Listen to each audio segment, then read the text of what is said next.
ભરૂચમાં ઉત્તરાયણનો આનંદ માતમમાં ફેરવાયો. પતંગના દોરાથી એક યુવકનું મોત, બીજા વ્યક્તિને 6 ટાંકા આવ્યા.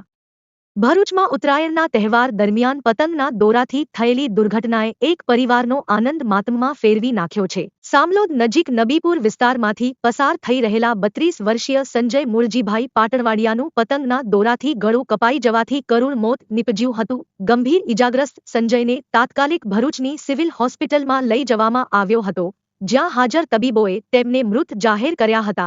આ ઘટના અંગે નબીપુર પોલીસે અકસ્માત મોતનો કેસ નોંધીને વધુ તપાસ હાથ ધરી છે. બીજી દુર્ઘટના દહેજના અટાલી ગામ નજીક બની હતી, જ્યાં રણજીતભાઈને પતંગના દોરાથી ગળાના ભાગે ગંભીર ઈજાઓ થતા તેમને પણ ભરૂચ સિવિલ હોસ્પિટલમાં સારવાર માટે ખસેડવામાં આવ્યા હતા, જ્યાં તેમની ઈજાઓ પર 6 ટાંકા લેવામાં આવ્યા હતા. રિપોર્ટર કેતન મહેતા, ભરૂચ.